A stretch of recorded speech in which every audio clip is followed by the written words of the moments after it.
The recent developments with the Clippers are hard to overlook, and I dare say, almost unprecedented. At the present, the Clippers boast 4 stars, each highly proficient with the ball in their hands. I emphasized this point in my previous video about James Harden, and I'll reiterate it as necessary.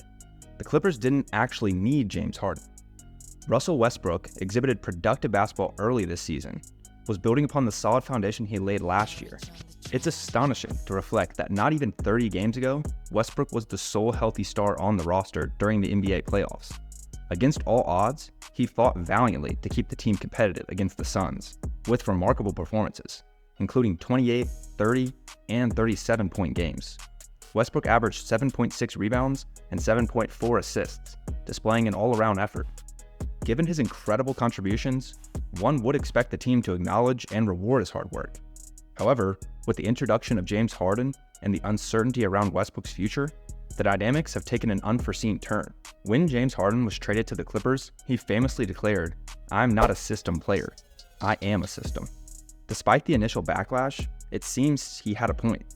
Since his arrival in Los Angeles, the Clippers have made significant efforts to ensure Harden's comfort and integration into the team.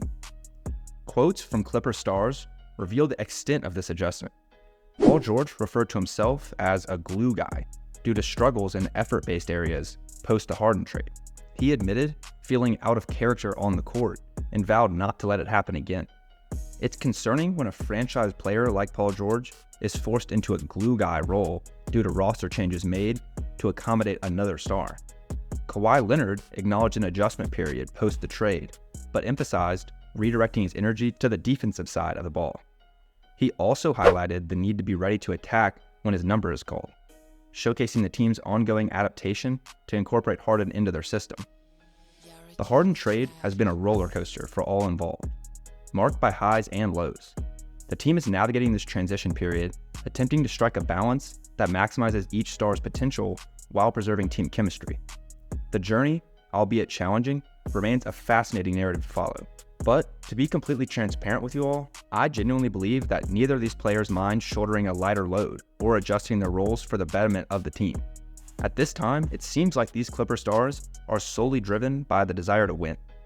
Take a moment to observe Kawhi Leonard's reaction after deferring to James Harden with the game on the line. He was genuinely ecstatic, happier than Ed, and Eddie discovering jawbreakers.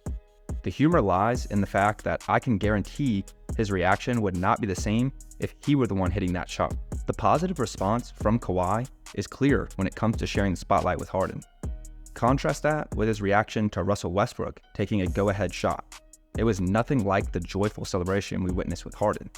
Granted, Westbrook's shot selection was questionable, especially with Batum wide open and waiting for the ball. Did he really need to slap the floor before seeing if the shot went in or not? It's undeniable that the James Harden trade has significantly impacted the overall dynamics of the Clippers. So much so that Russell Westbrook voluntarily came off the bench following a 6-game losing streak for the team. Now, I pose a question to you. Do you think Westbrook, who has been through a lot and fought valiantly for the Clippers, genuinely wanted to come off the bench? Or was it a decision he felt compelled to make? According to Lou Murray, the Clippers' plan all along was to replace Russell Westbrook if the partnership on the court didn't work out between the two players. While Lou advocated for Westbrook, the Clippers front office always preferred a point guard who could theoretically fit well with Leonard and George in terms of size and shooting ability. It's ironic that when James Harden initially arrived, there was talk of letting him play more off the ball and allowing Russ to be the point guard. But the Clippers now find themselves running the infamous Harden system. After a rocky start, with Harden seemingly attempting to adapt to a different role, the Clippers held a team meeting a week later to inform Harden that they want him to be himself and that the team will start playing through him. All of this aligns with what Murray, the insider, previously mentioned, a prediction I also made in my last Westbrook video. On a positive note, I genuinely believe that this move can enhance the Clippers' overall performance, especially if they unleash Westbrook with those bench units and don't force him into a role that doesn't suit his strengths. The game against the Pelicans, where he went 1 of 8 from the field in just 14 minutes of play, marked the 4th fewest minutes he's ever played in his career. For those familiar with Russell Westbrook's playing style, it's evident that he excels when given the chance to find a rhythm and feel confident on the court. Limiting his minutes and placing him strictly off-ball with unconventional lineups is not a recipe for success. When the trade initially happened, Ty Lue mentioned having a talented team where deserving players would get their playing time. At the moment, I didn't think he'd be referring to Russell Westbrook. On a serious note, I empathize with players like Bones Hyland, who has been accumulating DNPs and experiencing low-minute games. Bones initially wanted out of Denver due to dissatisfaction with his role.